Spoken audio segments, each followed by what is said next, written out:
If you like this episode, please rate the podcast 5 stars 6 and take it home. This podcast is a member of Bun Collective.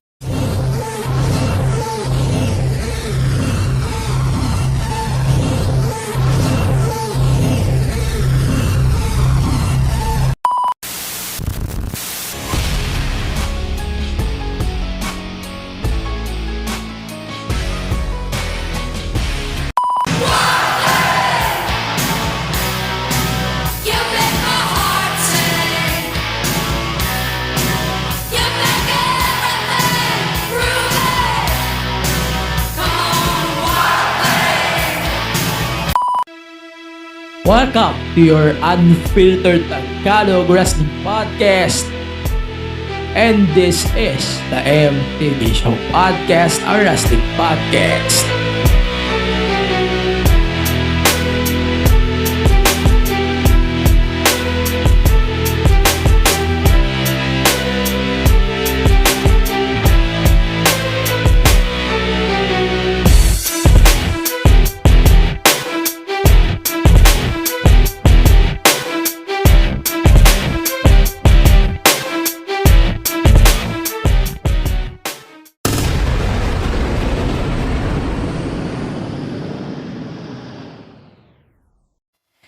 It feels not right.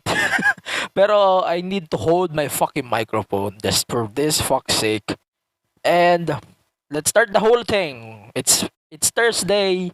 You know what that means. Welcome to your unfiltered Tagalog Wrestling Podcast. This is the MPV Show Podcast, a wrestling podcast.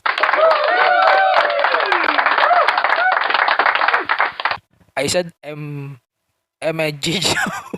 It is the MPV Show Podcast, a wrestling podcast. Okay, so for today's episode, sobrang daming nangyari for the past 24 hours and hindi na siya kaya ng isang podcast lang, okay? So originally naman, sinabi ko rin naman on the pod na there will be 2 episodes this week. Number 1 will be the episode, of course, the Bash Awards. And number 2, we're going to do a special episode today na itatakil natin ang NXT deadline and gagawin natin yung recap ng ROH Final Battle. For context, ito yung nag-udyok sa atin to do this special episode. So, today, Mandy Rose got released from her contract. Ito yung first news that I saw on my Twitter announced by Sean Ross Sapp earlier 7 hours from the day I woke 7 hours ago. So here's the news that we got before we start our NXT deadline recap. Former NXT Women's Champion Mandy Rose was released by WWE per Sean Ross Sapp of Fightful. We have this information that the official felt that they were put in a tough position based on her content on her website or fan time page. I felt that. They felt that it was outside of her parameters sa kanyang WWE contract. So, naglabas din ibang sources, di ko na isa-isahin, dami kasi, that si Mattel, sorry for that. So, si Mattel, the toy company, is the one who pushed the button na para i-release si Mandy Rose out of her contract. So, it's a hard decision. It's hard to commentate about this. Sobrang hirap ito. Kasi ibang case to sa mga nakapapansin nyo na nakaraan. To give you context as well, ano naman yung website ni Mandy Rose, hindi ko na i-share dito. There's a lot of 18 plus contents. To be specific, inappropriate content or laliman na natin, nudes. Okay? There's a lot of inappropriate photos, videos. Nagla-live pa siya doon on her website na syempre di natin masisisi na it's her content. And on top of that, hindi ito na-acknowledge siya ng WWE. Of course, hindi siya i-acknowledge. But, here's the case now. So, si Mandy Rose was released hindi dahil nag-leak yung kanyang mga videos, hindi dahil doon, no? Giging maayos tayo dito ngayon, no? Pero, na-release siya dahil feeling ng mga sponsors, specifically Mattel, na yung mga videos and ano na to is hindi na tama. Kumbaga, hindi na to umaakma sa part o sa kontrata na pinirmahan ni Mandy Rose in WWE. Wala tayong information about that, but we got the news that it's because of her contract. So for context as well, I'm going to say this right now before we go to our review. Roxanne Perez defeated Mandy Rose on NXT for her NXT Women's Championship. And para laliman pa natin yung context, there's a lot of rumors that the NXT Women's title match ay magti-take place dapat sa New Year's Eve. It's a TV special. Pero, hindi na siya nangyari because daw, I'm saying this daw dahil doon sa mga videos and doon sa mga photos from that website. Hindi ko na sabihin o hindi ko na i-describe yung mga videos and on na yun. Kayo na lang ang maghanap kasi nahirapan din ako hanapin yung context nun. But, well, it's not my fault. So, let's talk about this seriously. Para malinaw, naalala nyo ba yung mga ibang superstars na na-release out of their contracts because of this? Wala, di ba? Wala naman kasi nare-release because of this. Siguro, suspension, meron. Not sure. Pero yung ganito, sobrang bizarre. Sobrang bizarre nito. Like, we know na ito-drop na to. I know, sinasabi ko na a few days, episodes ago, na mata-drop na yun, Tyro. It's given. Ang hindi ko maintindihan, yung timing ng release eh. Parang sobrang immediate ito eh. To the point na, parang umabot tayo sa point na minamadali. No?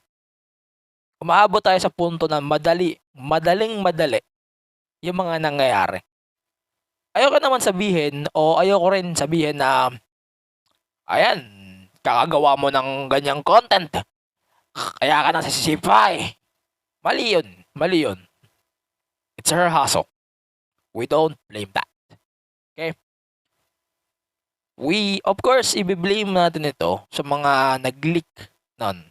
Dagdag pa natin, it's her hustle and responsibility niya. Kung kumalat man yun, it's her own responsibility. Kailangan niya siya yung maglilinis ng damage control. O siya, kailangan niya na siya yung mag-execute ng damage control. No? Laliman pa natin. Oh, fuck. Laliman pa natin yung pag-ano dito, no? Dali ko yung ano ko. Laliman pa natin yung context para mas madaling intindihin. Utang na loob. Kayo, guys, wag niyo yung sasabihin na work ito, ha? Mga putang ina nyo. If you don't know what the hell is going on here, can you please just shut the fuck up for once? Hindi yung magbibigay kayo, magdadang agad kayo dito. For, at least for once, can you please shut up and shut the fuck up? Kasi you guys are giving wrong informations. Nalalamon kayo ng maling informasyon. Yan ang hirap sa inyo eh. Kabongbong nyo yan eh. I'm taking this shit out. Seriously. Pero, let's continue. Okay? Just a reminder, don't use the word work kasi hindi ito kayfabe. Mandy Rose, hindi siya na-fired in kayfabe. So, if gagamitin natin yung salitang work, it means storyline yon, di ba? In wrestling, work means storyline fired or sorts like that. So, hindi ito storyline. Hindi rin ito work. So, just you guys to understand. Actually, hindi ko na nga dapat kailangan sabihin to on record kasi dapat alamin na to eh. Diba? Dapat alamin na to eh. Kasi hindi ko na dapat sinasabi to on record.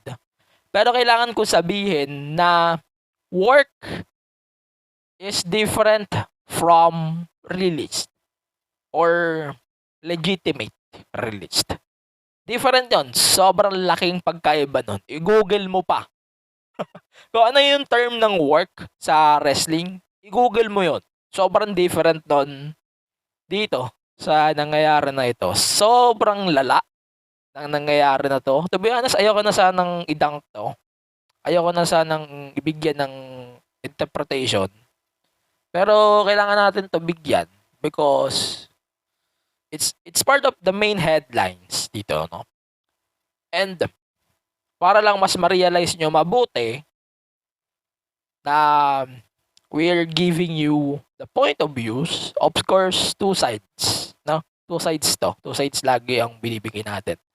Para hindi naman, para wala kayong masabi na, sus ko, ang bias-bias mo naman.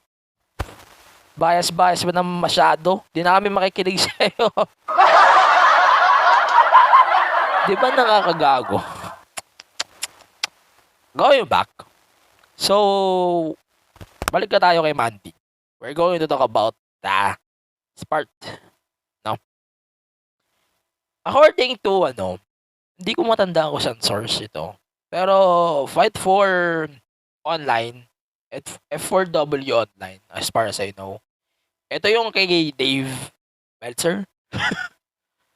Kasi ito, according sa kanila, pinapalamig lang nila yung information, pinapalamig lang nila yung news, and ire-restore nila si Mandy Rose eventually. Pero hindi nila sinasabi na official na ito, na ibabalik nila.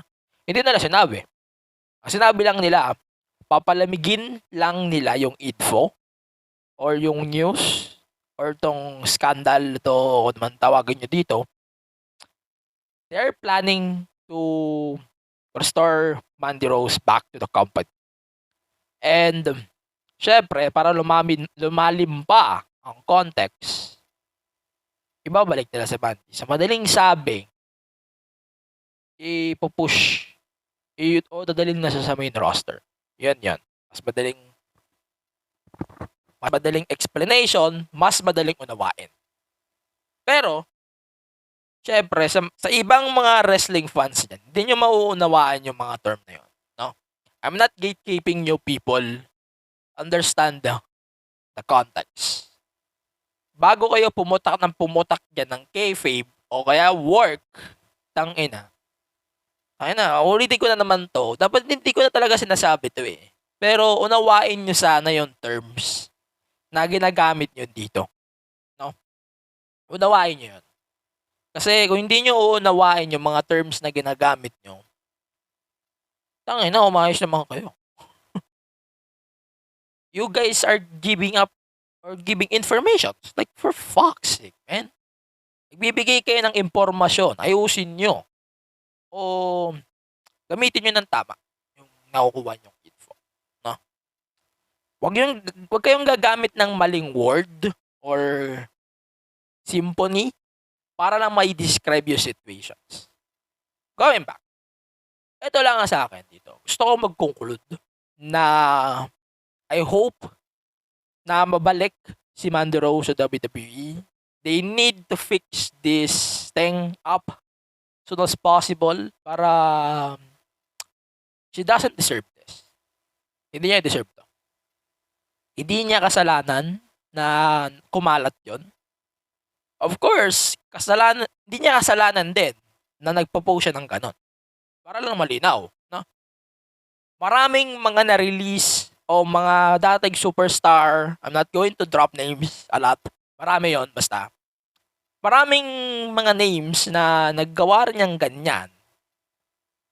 Asan sila? 'Di naman sila na-release, 'Di ba? Hindi naman sila na-release on that same reasoning. Kaya hindi ko din maintindihan yung double standard dito. Oh, bigyan pa natin ng mas malalim na katumbas. Anyari kay Riddle. Anyari kay Jey Uso.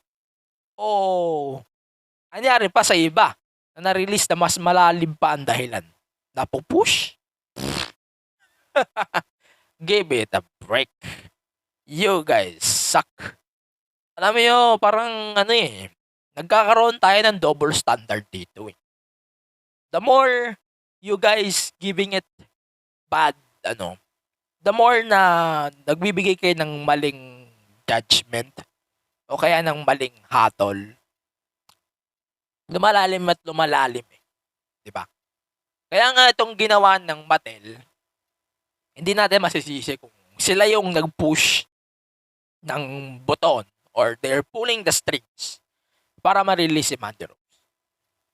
I'm not going to say na tama lang na siya yung na nirelease siya. No, not correct. Sobrang dumb. To be honest, it's dumb to see Mandy Rose release just because of that. Pero if my breaching of contracts on that situation, well, we need to understand what's going on. Di naman natin alam kung ano yung contract na bini-breach nila. No? Kaya huwag kayong magdadunk ng mali-maling impormasyon o mali-maling stuff para lang makadunk kayo. For fuck's sake, you need to comprehend. Kung mali man ang sinasabi ko ngayon, I'm sorry. But I'm telling the truth. And as much as possible, ayoko maging bias. At ayoko rin na tawag ba dito? Ayoko rin na kumampi. I'm going to the middle as soon as possible. Nandito ako sa gitna. Kumbaga, we are defending one side, we're defending one side. Hindi tayo babayas. Ganon tayo dito. Pero, linawin pa natin before we go, she doesn't deserve to be released. Hindi niya deserve to. Like, what's next for her? Hindi natin alam. What's next for Toxic Attraction, GG and JCJ? Like, she deserves better. She deserves a lot. And definitely, she deserves respect. Regardless of that. Pwede pa na nga natin i-example si Saraya, si Paige.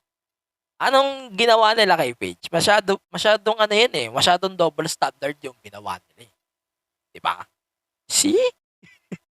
Yun yung sinasabi ko eh. Masyado tayong nagdo-double standard eh. Like, for example, okay naman.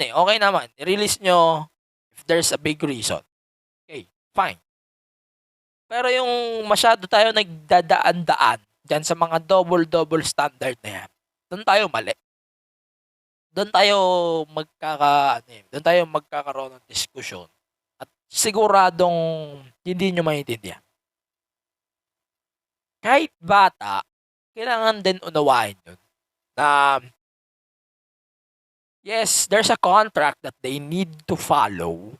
Pero, hindi naman tama na just because of her videos, marirelease at. Iba yun. Iba na ang usapan yun. Again, we're going to our first commercial break. I want lang na I hope they can clear the issue as soon as possible. Sana malinis nila ito. Number 2, she can back to the Fed and fix everything they need to fix. And number 3, makasama ulit kina JC at kay Gigi Dalit. Siguro, the gap of this Toxic Attraction feels incomplete. if there's no Mandy Rose on that picture. Okay? It feels incomplete. Sa totoo lang. Yun na yun. We're going to take our first commercial break. Let's check our bunkmates here on Bunk Collective. Hey everyone, this is Mo Twister, and you're listening to the Kingdom Podcast with the voice DJ Yuki. That was the OG, Mo Twister, promoting this podcast.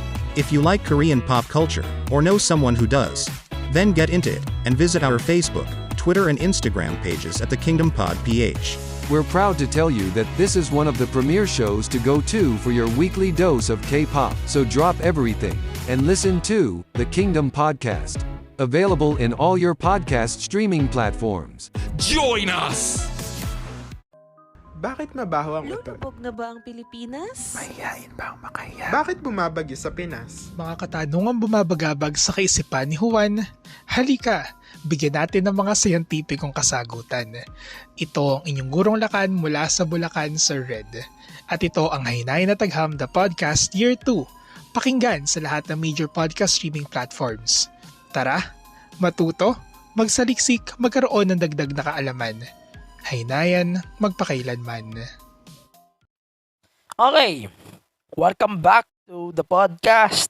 Again, we're here on the MT Show podcast.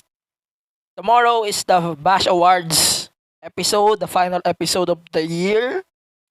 And I'm doing the podcast differently kumpara sa mga nakaraang episodes. Nakaupo lang ako, I'm just chilling, just staying up. And I hope they can fix this Mandy Rose thing. They need to fix this, seriously. It's gonna be a big mess. Okay, balik tayo prior to the release. Let's start with NXT Deadline. So the main event of NXT Deadline was a title match. Braun Breaker defeated Apollo Crews to retain his NXT title. The storytelling about this match is basically Apollo challenged Braun Breaker or Braun challenged Apollo, reverse, whatever. Then, yung story nito, umikot na lang sa fishing. Daming pinag-ikutan nitong storyline na to eh. And I love how they went to this. And the match, however, okay lang sa akin. Medyo nabitan lang ako. I want something more towards the two. Parang may hinahanap ako sa kanilang dalawa na wala. Hindi nila napakita. And the ending is kinda weak. No? The ending is kinda weak for me. So, yeah. That's my thoughts on Braun versus Apollo Crews. Okay. So, let's talk about the Iron Survivor challenges now. First with Roxanne Perez. So, Roxanne defeated 4 other women. So, we start si Cora Jade, si Kiana James, and si Indy. All of them got one pinfall. Except on Kiana James. Wala siyang nakuha. Si Roxanne, she got 2 falls. And yeah, yun. Objective naman dito, paramihan ng pitfalls within 25 minutes. I'm glad to see Roxanne Perez getting her shot here, getting her big moment. I'm glad to see this big moment ni Roxanne Perez. And of course, the crowning moment, we're going to talk about that later. And sobrang nakakatuwa to see this big moment, this big stuff around Roxanne Perez. And I'm glad to see this big moment, this match. And it's so nice to see. Maganda execution nito. I hope lang na mas maganda yung execution nito sa mga susunod. I don't want to see this, hindi sa ayaw ko. Parang they need to mash things up on executing the rules of this. Parang may madaling loopholes. May madaling loopholes ako nakikita. Hindi ko naisa-isain. Pero feeling ko naman medyo they executed the match well. Mas maganda yung sa men's, of course. Mamaya pag-usapan natin din. Mas maganda yung naging execution ng men's kasi it feels fresh talaga pag men's yung gumawa na nung match na to. So yeah, I love the I love the stipulation regardless. Bakit ako nag-i-stutter? Ayan, regardless, I love how they executed the match really well. Sobrang natuwa ako na may bagong stipulation sa WWE. And kompleto yung graphics. There's the timer, there's the scoring board. Kompleto yung napakita nila dito. Actually, hindi rin ako nag-expect ng ganun. Okay, to the men's side, Grayson Waller defeated Carmelo Hayes, si JD McDonough, si Axiom, and Joe Gacy. All of them got 2 points except for Joe Gacy na itlog and si Grayson Waller nakatatlo. So actually, I love kung paano pumasok si Grayson Waller. He got 2 falls immediately. And to the last minute, he fold a pinfall, I think, ano ito naman? Hindi ko tanda kasi nilapin niya dito. I think it's si Melo. Ipin Carmelo Hayes. Then, after nun, parang tumakbo na lang siya towards the ringside. And, pagkatapos ng match, he drink on a shoe. Yeah, I love that. I cannot wait what's next for this match. Maganda yung future nito, I swear. Marami akong aasahan for the next year. Maganda yung concept. Maganda yung execution ng concept na to. I love kung paano nila napag-mix yung ilang steps like the King of the Mountain, the Royal Rumble, the Scrabble, which is, ito talaga yung main concept, Scrabble. And that was a really good matchup. On point. And para sa akin lang naman, sana mas mas fluid pa sa mga susunod na matches na to. Pero I can say here, mas gusto ko yung sa men's rather than sa women's. Nagustuhan ko yung sa women's, the point na I'm satisfied from start to finish. Although I feel sad for both Kiana James and Joe Gacy. Tama ba? Joe Gacy. JD para. So si JD, sinasabi ko lagi si Joe Gacy. Ano ba? Okay, so I feel bad for JD and Kiana here. But I can say na they built both of them really good. And we can say na there's a future towards them. Man. That was a really good match. And the way they introduced this match was really, really good. Okay. So, they teased Tiffany Stratton as well back on TV. And the next show is set for January 10 for the TV and February 4 as a premium live event. Vengeance Day. Okay. Let's continue with the recap. New Day won the NXT Tag Team titles over Pretty Deadly. Actually, di ko to ina-expect. Totoo lang, di ko to ina-expect na mananalo sila. I thought na matatalo ang New Day. Pero I guess, being a triple crown champion, oh man, I love that. I love how they executed this really well. Ayun, so, I love how they booked the New Day here. Medyo nakikringe lang ako doon sa American thing.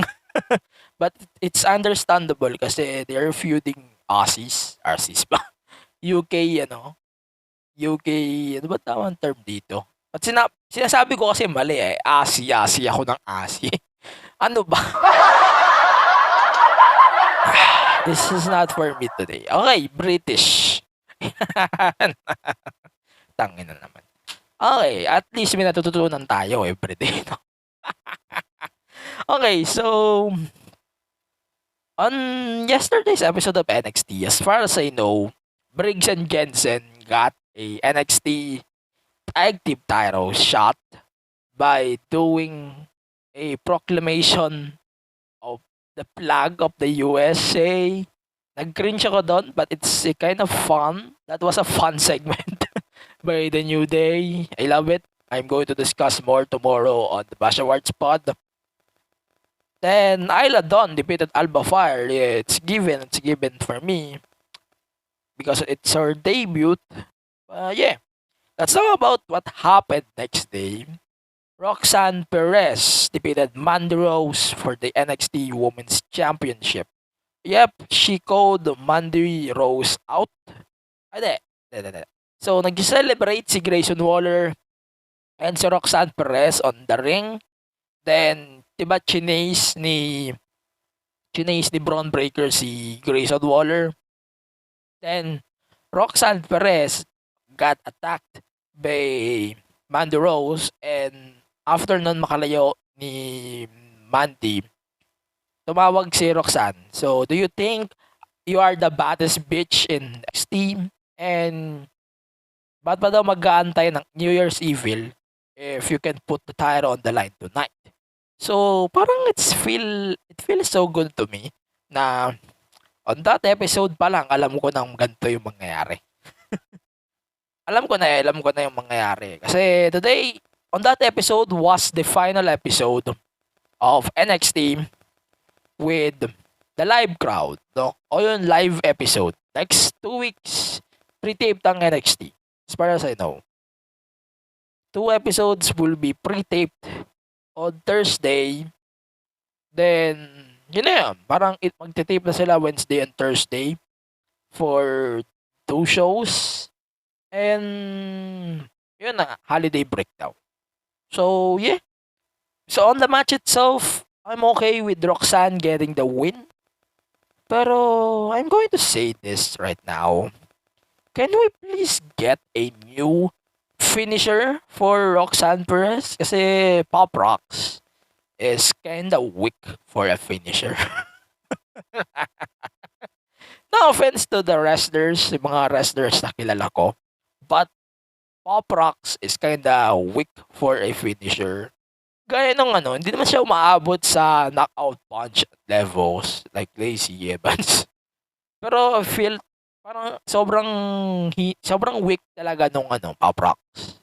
Same with the Mandy Rose, yung finisher ni Selena Vega. As far as I know, ito rin yung finisher niya. Sobrang weak ng ganong powerbomb na yun. Spin powerbomb ba yun? O Sans flip ba? I'm not sure yung flip powerbomb na yun. I felt so weak on that finisher.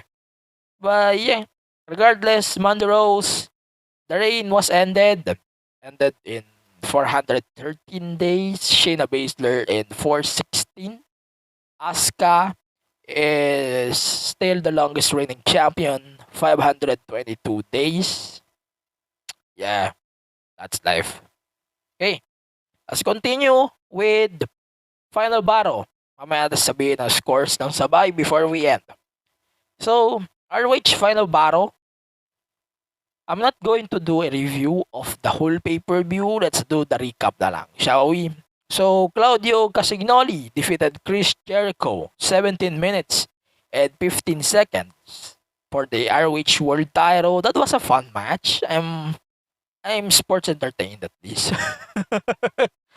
okay lang siya sa akin. So, Samoa Joe defeated Juice Robinson for the ROH TV title, 13 minutes and 40 seconds. Okay lang. I feel na this match can fit on a Dynamite or Rampage. But yeah. So, Briscoes defeated FTR in a double dog collar match. Sabihin ko sana dog collar lang. Double dog collar match for the ROH World Tag Team titles in 22 minutes and 20 seconds. Absolutely chaos. You need to watch this shit, man. You need to watch this match. This match was so good. I swear to God, you need to watch this, man. Then, the Wheeler Yuta versus Daniel Garcia. Yuta defeated Garcia to become your new ROH Pure Champion by stoppage 14 minutes and 50 seconds. Okay, this is my absolute favorite one-on-one match of the night. No cap.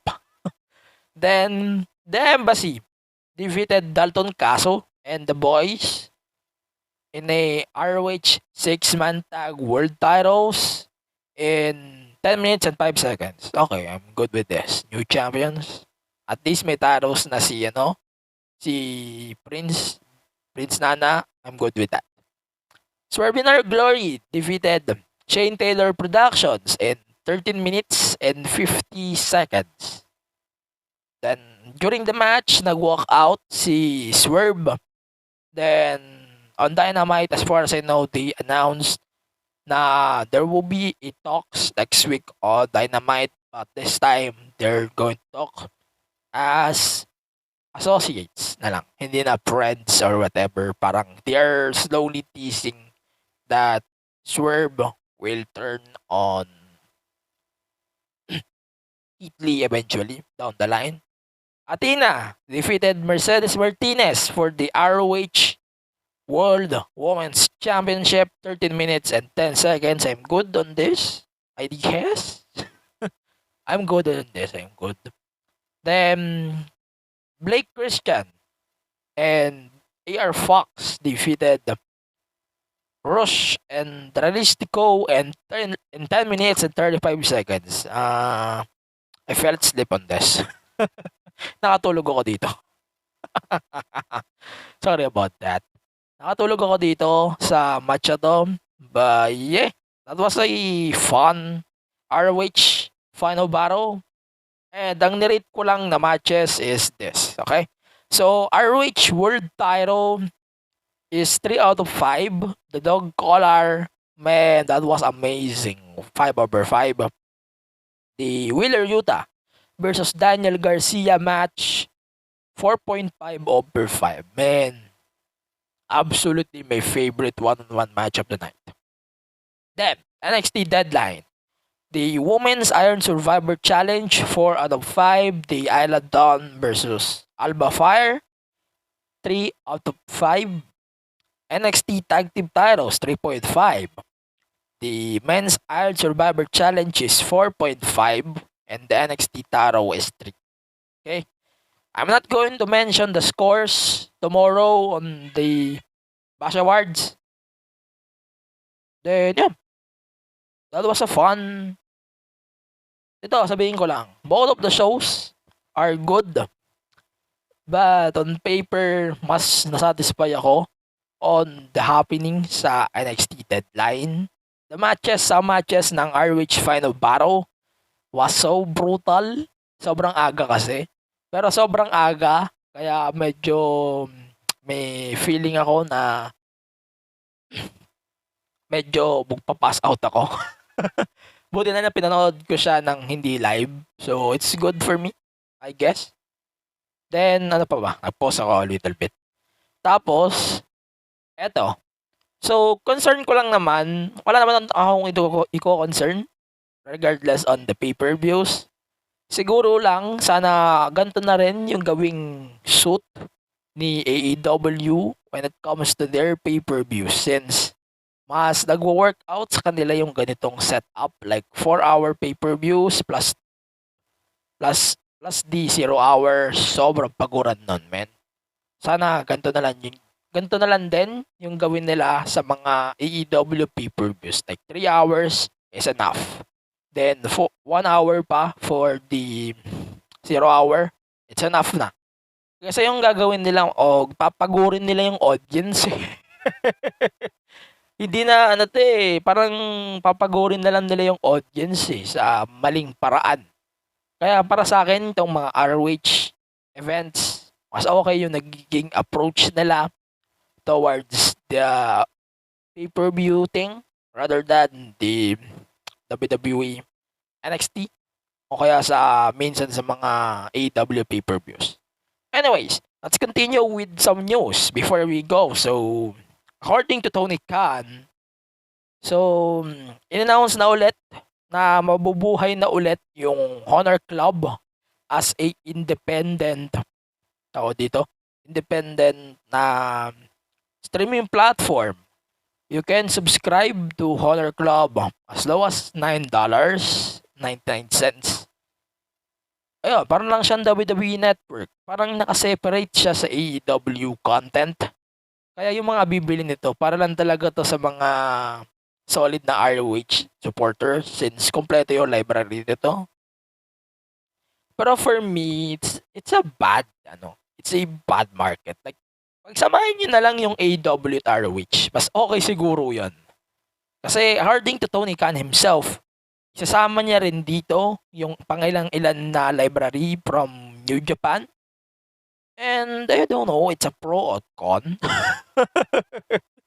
Di ko alam paano ko sabihin na hindi magandang ideya na separate ng AEW at ROH. Pero parehas lang naman ang may-ari. And then pay-per-views was announced by Tony Khan na magre-remain siya sa mga providers ng Turner, Warner, ano bang pangalan? Malimutan ko yung Warner Bros. Yan, sa mga Bleacher Report and Fight. Doon siya magre-remain sa pay-per-views ng ROH. Then, yung mga pay-per-views will be released 90 days after of the pay-per-view airing.